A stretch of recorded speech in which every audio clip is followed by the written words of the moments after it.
Hi, everyone. We have two marvelous poets with us today, Gail Wronsky and Gail Newman. Gail Wronsky will read first, and then Gail Newman. Gail Wronsky is the author of 8 books of poetry, 3 co-authored collections of experimental poetry, and 2 books of translations of the poetry of Argentinian poet Alicia Partnoy. Her newest book is a chapbook of poems called Some Disenfranchised Evening, winner of the Swan Site Chapbook Prize. Other books include The Stranger You Are, with artwork by the renowned artist Gronk, Tiachucha Press, Dying for Beauty, Copper Canyon, and Under the Capsized Boat We Fly, new and selected poems, White Pine Press.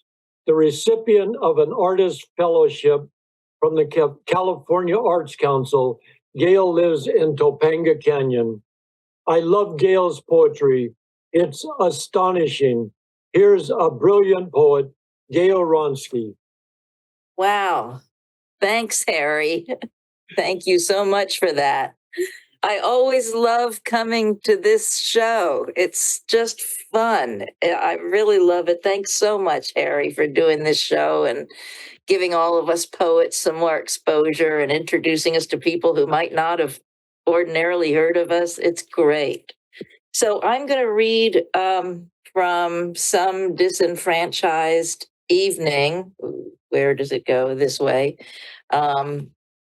which is my new chapbook. And so I'll just start reading. The first poem is A Poem for This Moment.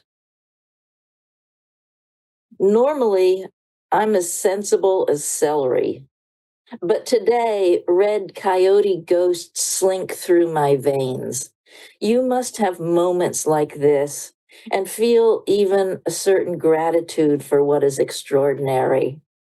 At the same time, I worry that these days we're like people sitting happily at a theater while our homes have become scenes of mourning, and no one has called us yet with the terrible news.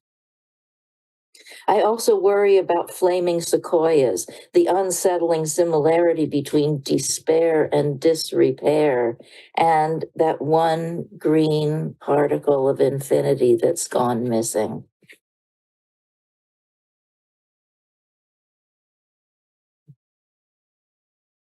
Stoicism.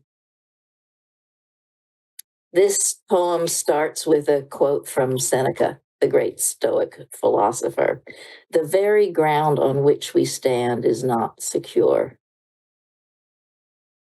I would read more Seneca and perhaps a bit of Marcus Aurelius, but right now my shadow is tangled in the branches of an oak tree. Yesterday I went for a walk in a cape made of coffee sleeves. The day before that, you and I found ourselves inside a deep and inescapable crevice. Or was it 2 separate fish bowls? Anyway, I'm busy. I'm listening to birds singing discordant harmonies. I'm trying to learn to balance a chair on my nose. Sometimes all of us are frightened. Sometimes, like all animals, we're startled by petty things. I have always wanted to sprout green wings and wear a crown of rubies, but perhaps I'm hoping for things I don't deserve, and death is coming. Certainly, death is coming. While standing with our baggage, we're staggering. Don't ask what alto sax solo led us here. And one more Stoic poem. What death is like. You'll see death is one of my themes. I'm just drawn to it all the time. So what death is like. This is another quote from Seneca. Death lurks under the very name of life. I'm dead, and there are so many people inside me. Some of them are worried. Some are calm. Some are just trying to be seen among the crowd. Some days ghost children climb all over me as if I were a monument in a park. only then to jump off, taking flight into nowhere. Some days my profile is on fire. Some days I sit with crows on top of a hill. Some days I am oracular, speechifying on a rock while others around me drown in black waters. My favorite bracelet had black rhinestones that looked like the eyes of frightened mice. I miss it. Now I spend my time in an eternal city that snorts and strains behind the barbed wire dotting the tops and sides of its outer walls. All of the dead hang on to this non-life by the waxy meat of our fingers, which sometimes twitch involuntarily. Poetic artifices accumulate on the floor here like old rugs.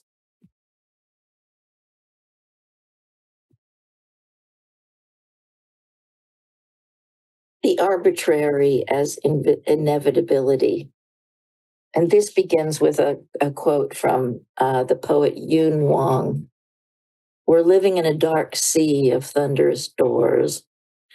Open one and find yourself on a beach you went to on a whim once, long ago. The beach where he asked you to dance and howl naked around a bonfire. The beach where you said, I'd rather die. Or bite me, asshole, where we sat on the shore and watched 4 decades rush by like smoke.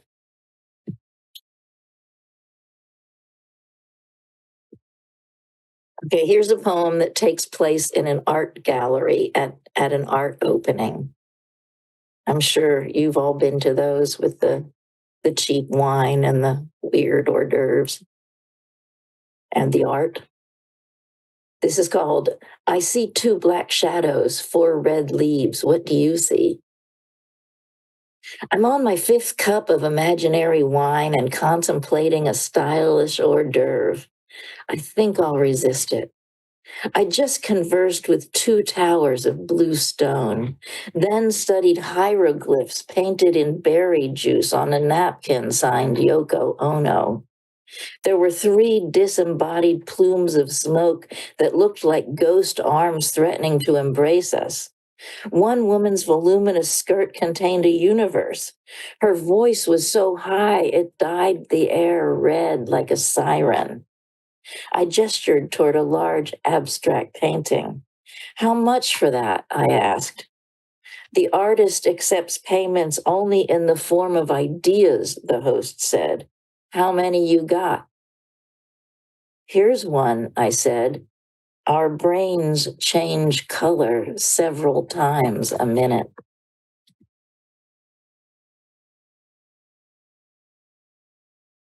So, I mean, usually I'm writing about death and things like that, but every once in a while I write a more politically relevant poem to the contemporary moment. That's rare for me, but here's my political poem for this book.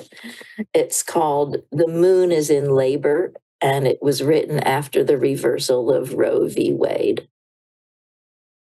The moon is in labor. At least she's pretending to be in sisterly solidarity. It's not a joke, but the whole world's taking it badly. Meanwhile, I sit here pretending to be a flame in a thrown bottle. I pretend that curved horns grow out of my ears when I hear of injustices. And meanwhile, like the faint cigar lights of the darkened lounges where world leaders fraternize, the moon's red light glows, then fades. Her labor proves to be, well, laborious. Mine was too, although this poem burst forth from my brain like a boot or a god furious. And one more from this book. This is the title poem, Some Disenfranchised Evening, and it's dedicated to the poet Diane Seuss. Some disenfranchised evening, you will meet a stranger wearing a strapless dress the color of your hair and lipstick, which are a yellowish shade of green. When she speaks, she'll say, "I've been thinking of the word antediluvial." You will say, "I've been thinking about the way the word porous rhymes with Boris." Clearly, both of you are poets. So both of you are as vague as Gossamer, and both of you wonder where to look for the bright side. What are the body's boundaries? What makes being so much more attractive than doing? You will remember meeting her many years ago by a lake the color of spiritual boredom. This time, her feet aren't made of paper mache, and you aren't eating the horseflies. You will have a brief discussion about the eccentricities of death. You will be best friends forever. Okay, now I'm going to read some new poems. I have 2 books coming out next year. One is a book of poems that White Pine Press is doing called Mockingbird's Proverbs, and that's what I'm going to be reading from right now. The other is another book of my poems with Gronk's artwork, and that's called Born in a Barn on Venus, and that'll be coming out as well next year with Walton Well Press. Okay. I have become imaginary too. Haunted by the green steam rising off these hills, I look to where you are not and silently agree with you in your absence that with all the crap being piled on us, we'll need explosives to open up any breathing room. These things could change, but I doubt it. And then you return with your nurture, nurture, nurture. Maybe you just need donuts, you say. I say the pounding in my head reminds me of percussion day in preschool. We'll never be grandparents. This isn't jazz we're listening to. It's the extravagances of some conventional romance and nostalgia. And this is the part of the song that makes me think the dishwasher's running. Some days we're just skittish. Some days we believe that God is pain and therefore heaven is one heartache after another. Antony and Cleopatra are characters in Shakespeare. We're not. You say all this has been said before. Well, fuck me. I'm a crazy old person. I smell like iron or salad. I've slept in the bed of my ghost. And back to the green steam of the beginning. Verde, te quiero verde. That's a line from Federico Garcia Lorca, which I'm sure many of you recognize.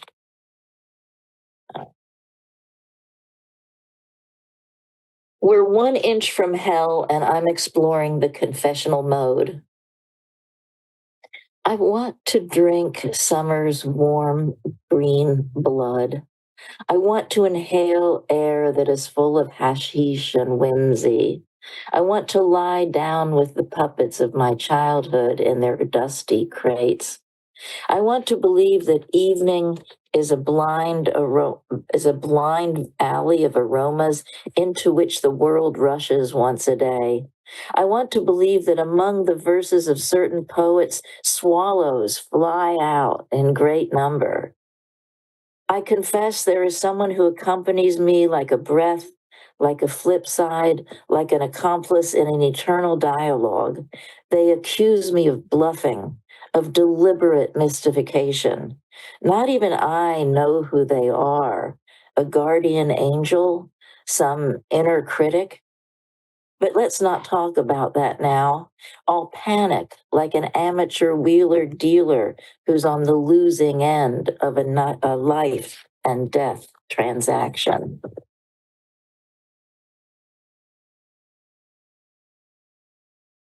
Both of my hands are frightened. Maybe it's the fine dancing dust of the air today that makes me realize I've been writing on the wavy surface of a breath all my life. Or maybe it's the light pouring in like eggnog, or the deep eroticism of marigolds. I've always felt that my soul must be made of infrared silk, embroidered in threads of mercury. And if only I could read the story written there, I'd know my past and my future. My shoes are as shiny as two black beetles. I'm afraid my imagination has shrunk down small enough to fit in a coffee cup. But just once, I'd like to believe in an ocean or a waterfall made of stone. Your body curls like a shrimp on my sheepskin rug. Sometimes the blue of the sky comes deep inside me and empties me out. Sometimes I leave a room, and when I come back, everyone I left there has changed in ways I can't explain. I used to want to go to a place where pronouns have a future tense. Today, I think I want to engage in an ordinary conversation, like one you'd have in a dentist's office. English would be fine for this. So would lorikeet language. When I opened the jeweled box you gave me, death, once so far away, came barreling toward me. I lay there, pathetic as a skinned rabbit, but it hurried by awkwardly, mumbling like a person trying to bluff their way through a conversation in a language they don't understand. There are images that can't be put into words. Light needs so much dark in order to dazzle. Still, I'd like to read your mother's autobiography, and I'd like to help you write your own so that you can escape from both of them. You, who are so much like a motorcycle burning fury as its fuel. Have you noticed how the gray cloud that looks like a gigantic hen laying an egg lays the waning moon on that hill?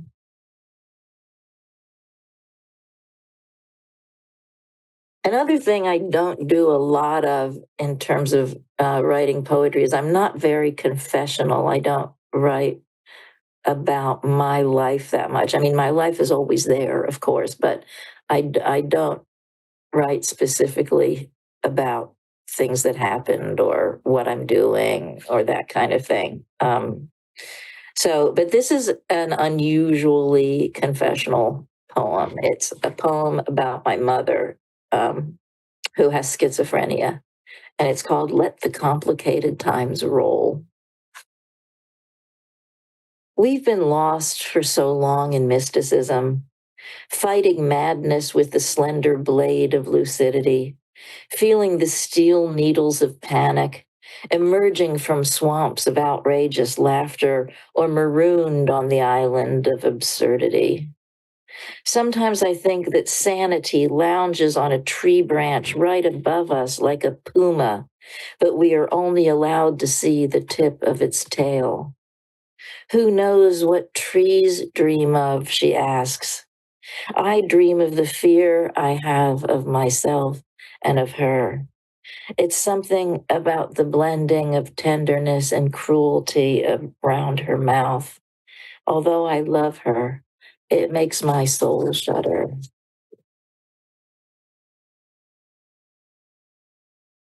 And here's another almost confessional poem called A Friend Asked Me About My Childhood.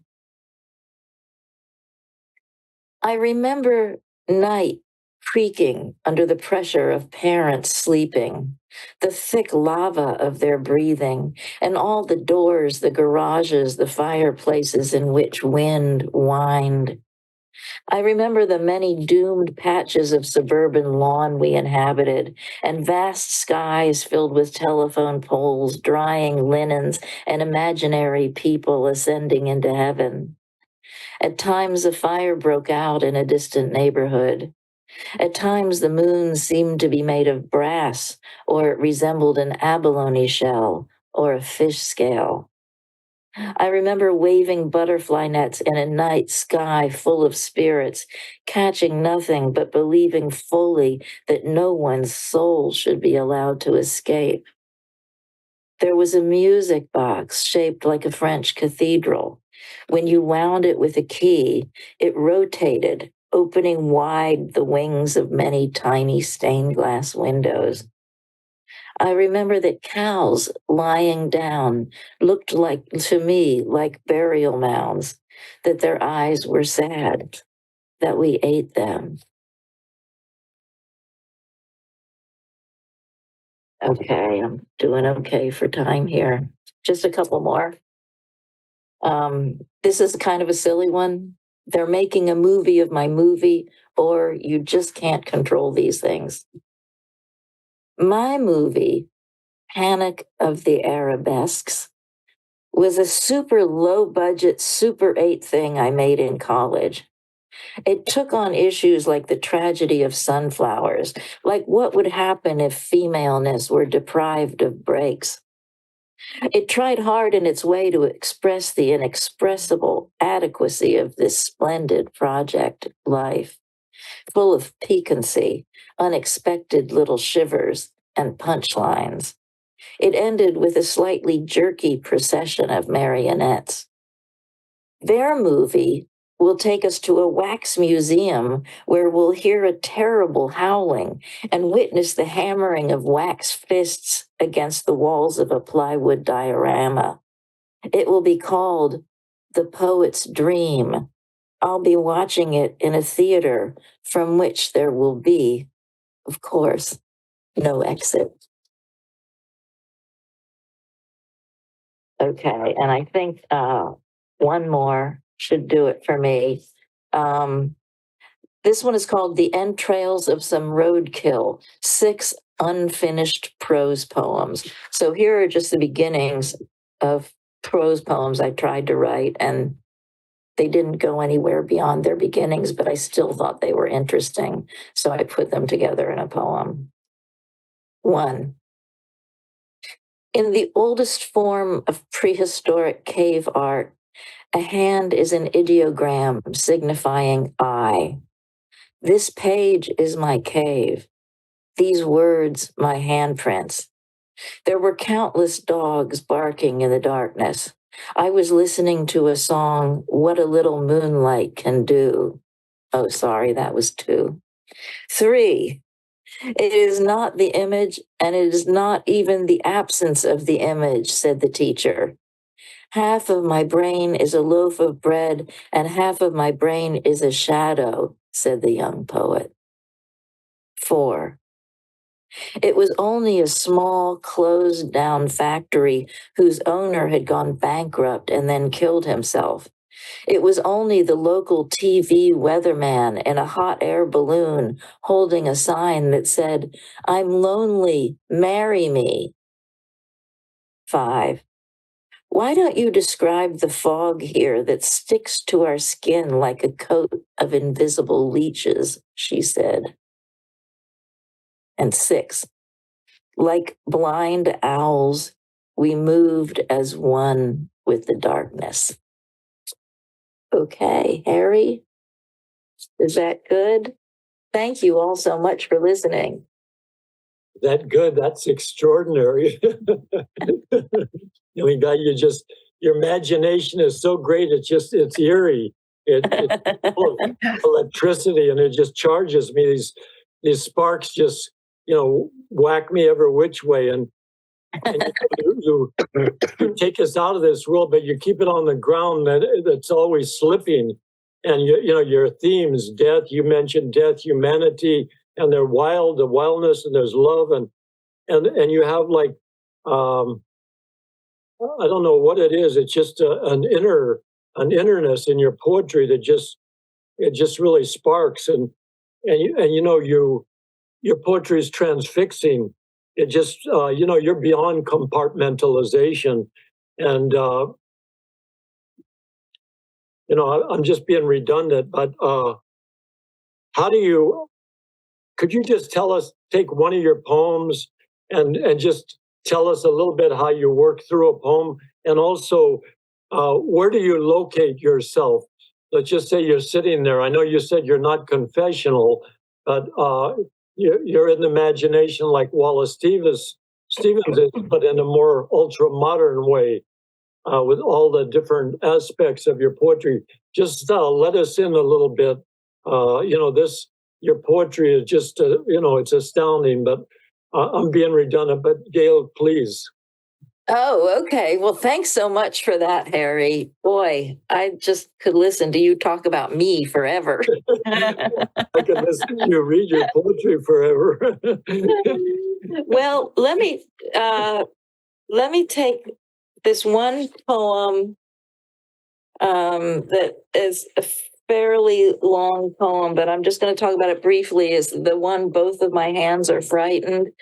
Um, and that poem, I keep diaries and notebooks with images that come to me, or things that things that inspire me that I see during the day, right? So I keep notebooks like crazy. So when I go to write a poem, I usually start with something from one of those notebooks. It really beats just sitting down there facing a blank page and wondering what the heck you're going to say, right? So this poem, I started with a note, "Fine dancing dust," I had written down, right? I had seen some dust and it looked like it was dancing. So I went from "maybe it's the fine dancing dust of the air today that makes me realize I've been writing on the wavy surface of a breath all my life." So, like, all of that came out of just that little note, "fine dancing dust," right? And then then I went to another note of mine, "light pouring in like eggnog." Um, and so I went, or maybe it's the light pouring in like eggnog, or the deep eroticism of marigolds. That's another one. Um, so that's an example. I mean, I just really rely on observations I have all the time, right? And it's really, I need a lot of solitude and privacy to do this. It's just me and my world when I get to the page, me and this world as I observe it. And I have, the literary movements that influence me the most are, of course, surrealism, which really taught me how to be a poet. Just the whole idea of creating entirely new images, things that haven't existed before and don't even necessarily make sense, and yet somehow they resonate.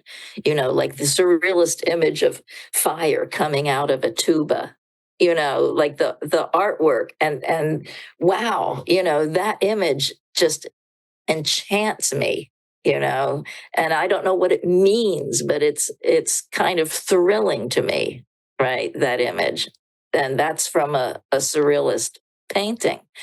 Um, so anyway, and then I moved down to "my shoes are as shiny as two black beetles," which is another thing that I observed just sitting, while I was writing, sitting at my desk. Oh my gosh, my feet look like little black beetles, so I wrote that in. Also, I revise ridiculously. I revise my work just over and over and over and over, because what I want is for each line to be as magical as it can be. And as I'm writing, I never go from one line to the next line that occurs to me, because that's the obvious place to go, right? I mean, my mind is as mundane as anybody else's, but I just refuse to let the next logical line follow another line, right? I'll wait, I'll think of 5 lines that could possibly follow the one line I've written, and then I choose one of them, the one that's the most surprising, that pleases me as an artist. So that's how I do it. Well, it pleases us too. And each line and each poem you have given us today is magical. So you're certainly an original incredible poet. And, I can't wait. You're just so abundant in terms of poetry coming out of you and the books that you have coming out. I can't wait. But you're just, you're a marvel. Thank you. Thank you, Harry. Gail Wronsky. So our next poet is Gail Newman.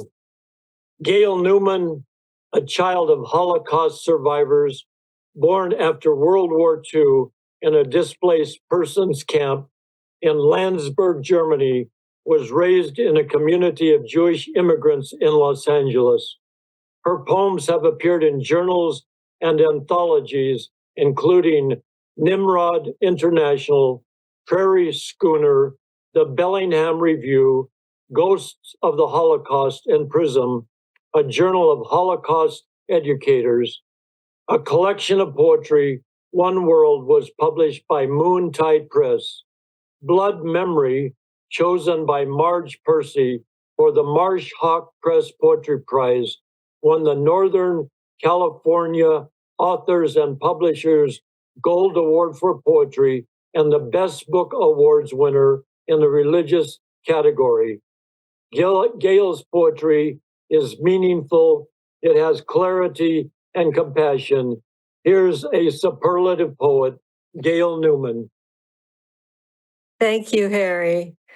And thank you so much for inviting me here today. I've never been here before, but I am from Los Angeles, so I consider you part of my community.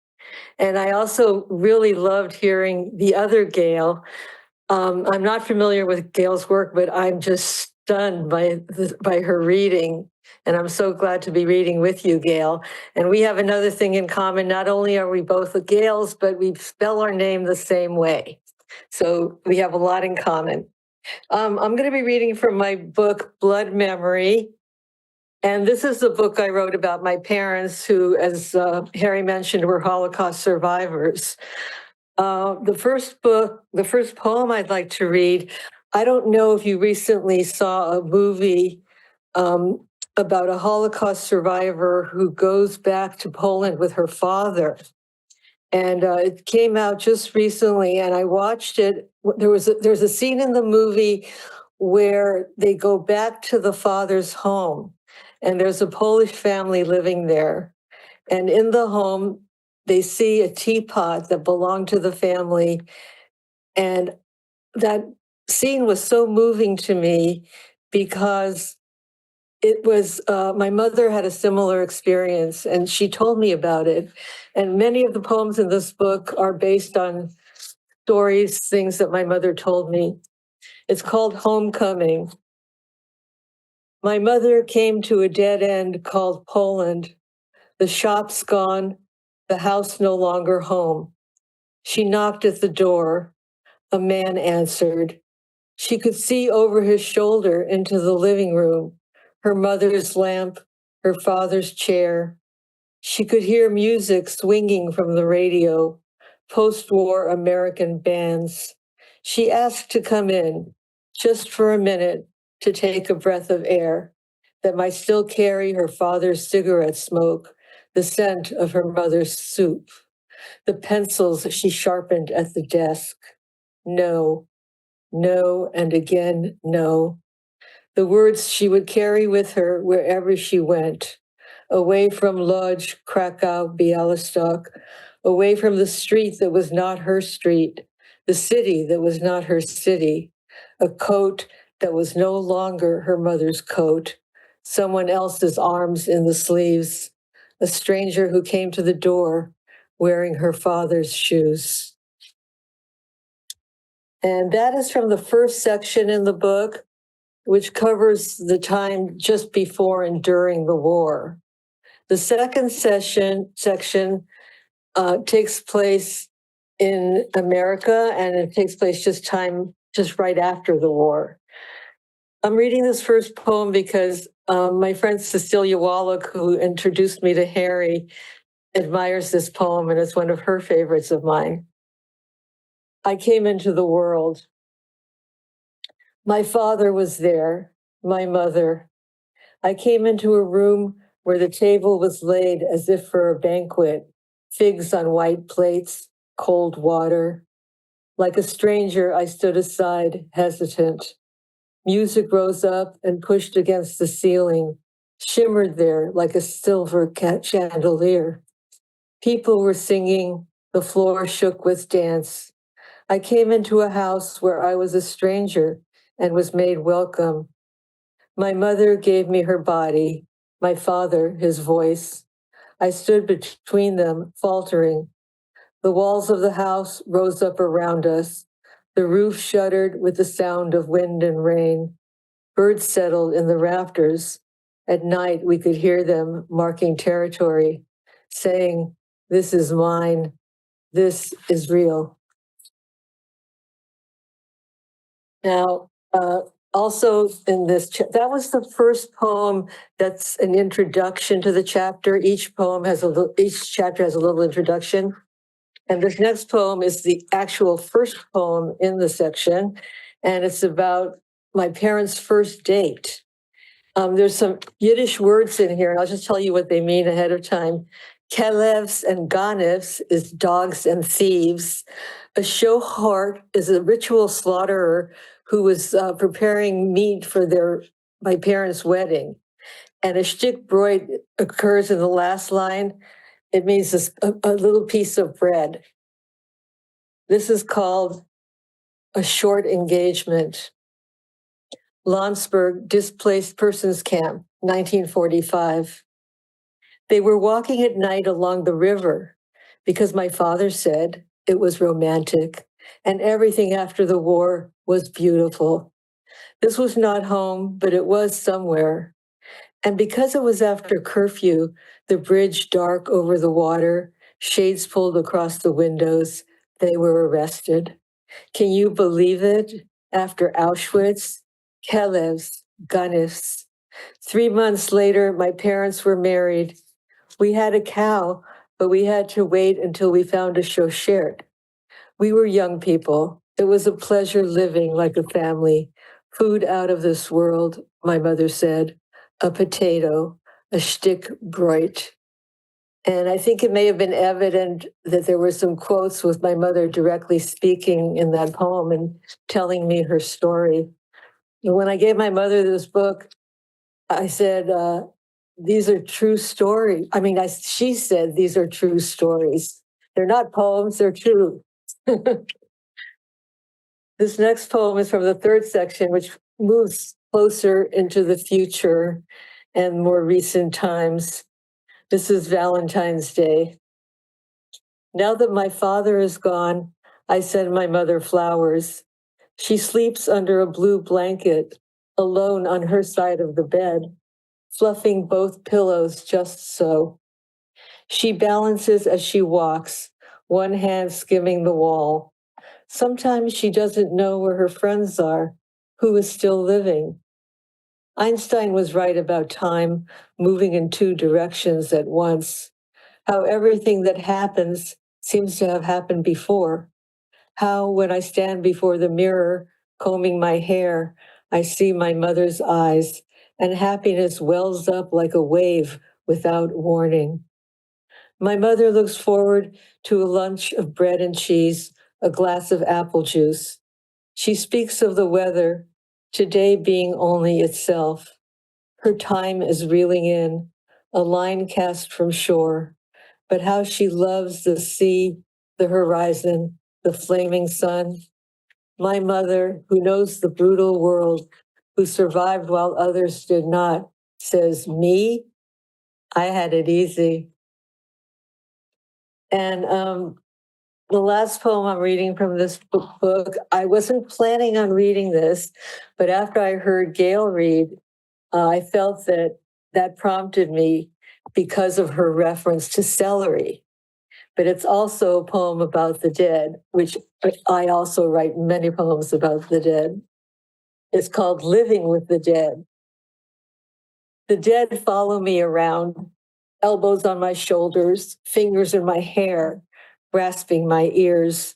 Some days they ride me hard, heels digging into my rib cage.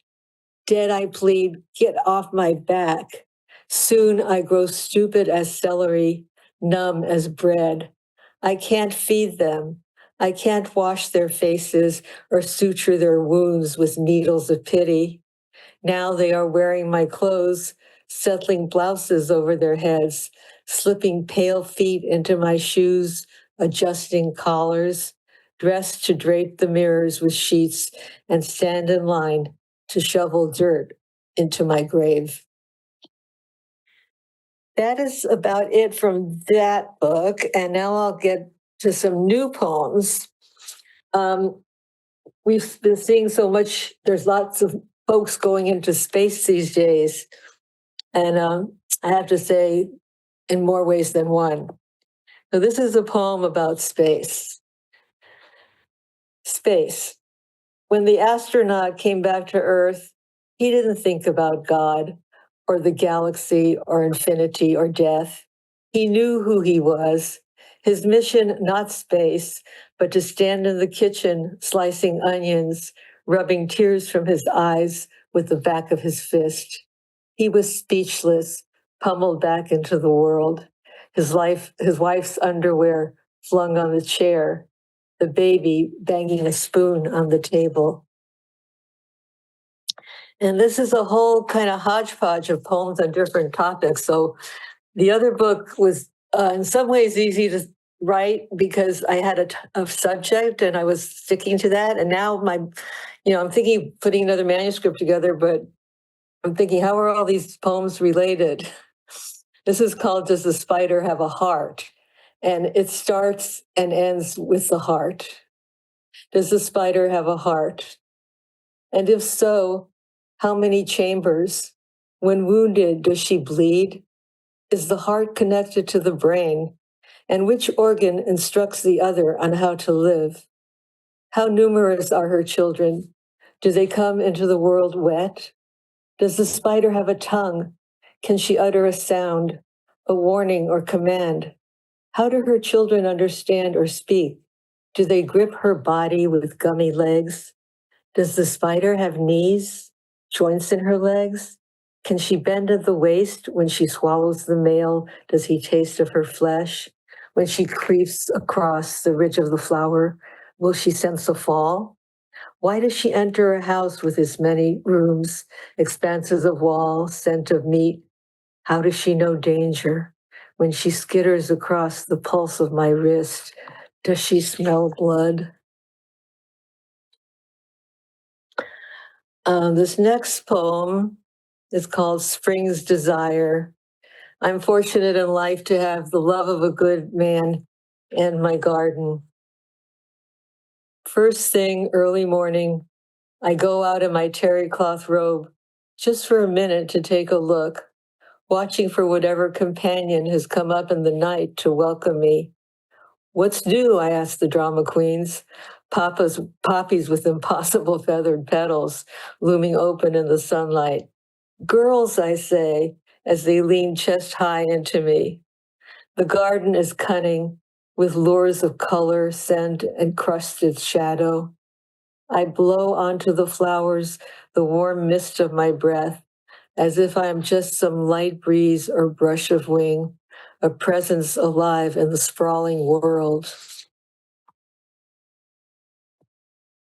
This next one is called Fever. I was sick.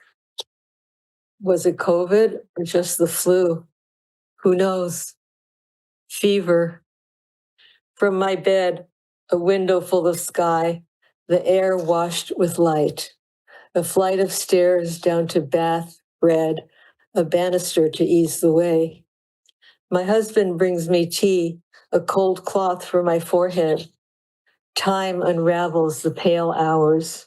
Now it is morning, now noon. I am 7, I am 5. Dolls jumbled on shelves, faces white, lean into one another. The fever breaks slowly. The thermometer is shaken down. My father rises from the cot where he's been lying beside me these long years. He is just shadow and light. I could stand up right now, push off, and fly out of this world. I remember I couldn't walk down the stairs. I was sort of bumping down on my butt and pausing at each step. Well, now that I'm coming closer to the end of the reading, and it's time to read poems about growing old. Perfection. I have abandoned the need to be what I am not and never will be. Let the ordinary carry a white flag in surrender and a red flag for victory. I will march now to my own tune, though faint and hardly heard in the cacophony of the everyday assaults that tire one out. The poppies are blooming and a mockingbird turns his tail toward me and flies off, a gray blur above the meadow, casting a small shadow over the grass. This next poem is Abundance.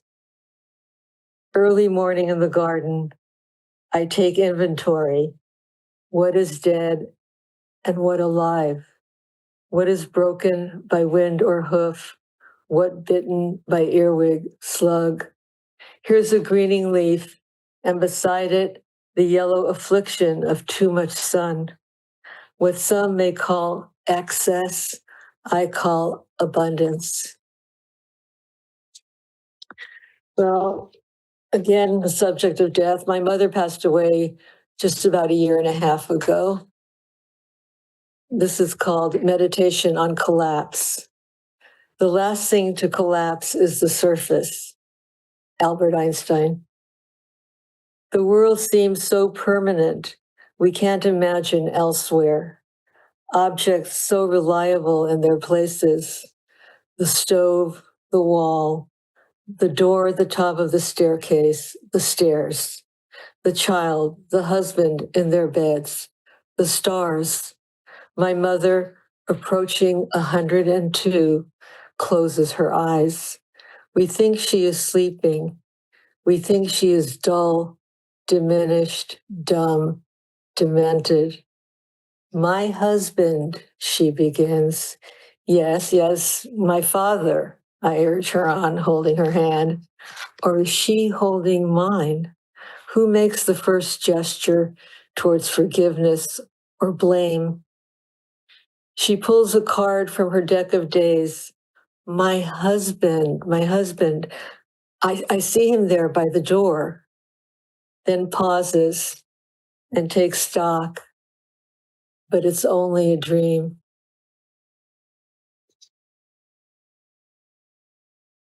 So someone asked me what I'm writing about now, and I sort of thought for a minute, and I said, I think I'm writing about time. Where is it? Where does it go? Hours. My father dips an oar into a lake, and I am born in another country. It's yesterday, and I'm building a city of twigs in the backyard, while my mother spills salt on the tablecloth, and my father pedals a Singer sewing machine in the hall closet. In another house I call mine, I'm combing my gray hair, while outside frogs sing as they mate in the pond, and bees glide on flowers' runways. Trees rise up in the forest, and now my father bending his face to the garden, saying, it's just like a painting, and life is like that. Yes, except a painting remains on the wall, and if I leave the room and come back, is still there. The thick landscape, the luscious trees, while on the street the leaves have fallen. It's winter. My father's body is under the earth, and my son is coming home. My husband is frying fish and boiling water for pasta. We go to bed together and sleep, toes touching in the dark. And in the morning, the radiant wings of birds flashing by. Winter, the branches are bare. All grief runs like a river. Let's see, I have a few more minutes here. So I'm going to read this poem. That's almost like a prose poem. My parents lived in West Hollywood, And they lived, their house was right on the corner, and it had a front lawn, and the lawn was surrounded by a low brick wall. So anyone could easily step over the wall and sit in the grass, which is what this homeless woman did. And I said to my dad, "Oh, Dad, there's a homeless woman outside. She's sleeping in the grass." And here's a poem that came out of that.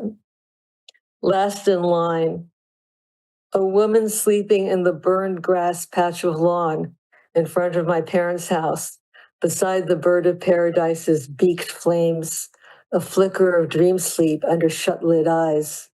Beside her body, the wire cage of a shopping cart, rubbish piled high like graveyard dirt.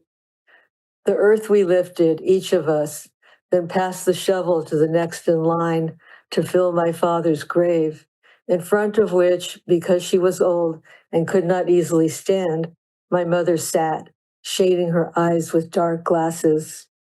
It was a good turnout, they later observed, as they knifed cream cheese onto onion bagels. My mother, in the tradition of the tribe, sat on a low cushion to bring her close to the earth, under which he now lay, in a suit of her choosing, his best tie knotted at the neck. Let her sleep there, he had said.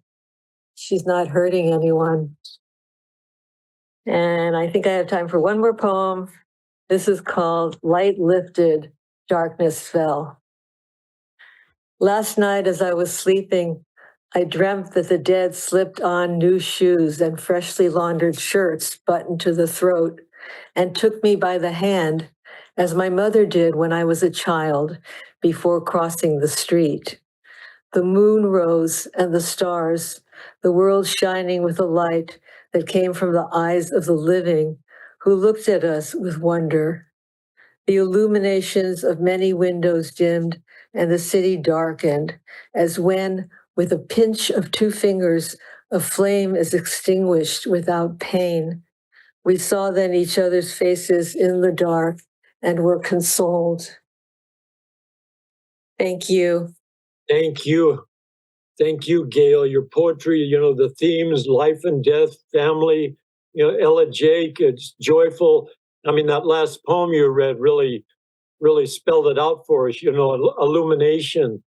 You're a witness, and you're such a great observer, and your love of your father and mother is just so deep and lovely, and the details that you use, it just, you embrace life, you celebrate life, and you don't look away, and yet it's all so clear and meaningful. So thank you very much. I mean, I just barely touched on the depth of your poetry, but thank you. Let me ask you a question. When did you write your first poem? Oh, gosh. I wrote my first poem when I was 18 because my boyfriend wrote poetry. And his name, he's in LA, he's an artist. His name is Bob Birchman. And I connected with him just a few years ago, found him through Facebook, and we renewed our friendship. And I still had one of his poems. So that's how I started. But then I didn't write poetry for a very long time until I moved to San Francisco and I got involved in the women's movement. And I was living with a woman who had a friend who was a poet, Stephanie Mines, and she was running a women's writing workshop. And she invited me. And I said, no, I don't write poetry. I don't do that. But apparently my roommate had spilled the beans. So I started going to that, and that's how I rekindled my love of poetry. That's lovely. What is it about the poetry form that attracts you to it?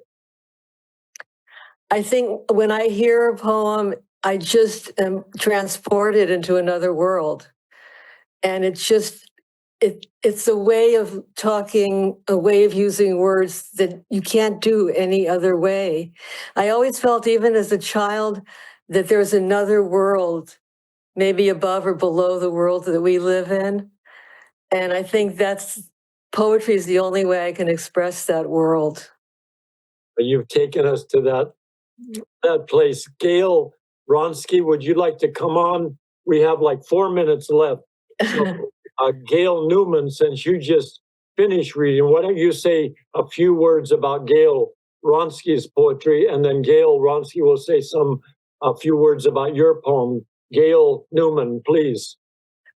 Of course, what you were saying, Harry, about Gail's poetry really resonated with me because I was not familiar with your work, Gail. And so it was wonderful to hear you and to hear your poems.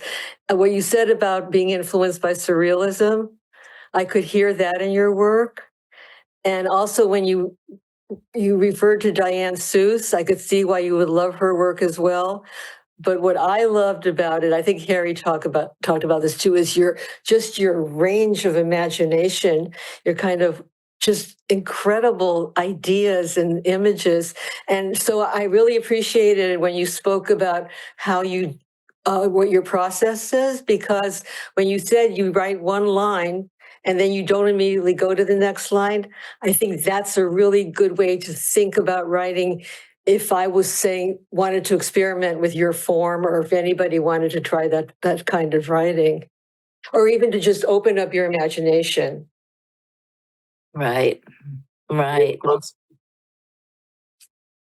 I think I've really enjoyed your reading, Gail, very much. And I really like the way that you blend history and a sort of romantic relationship with the natural world. I mean, as in the romantic poets, where that is so valued. And I mean, your observations about bees walking on flowers or a spider crossing your wrist. I loved the spider poem, by the way, because I have a very complicated relationship with spiders.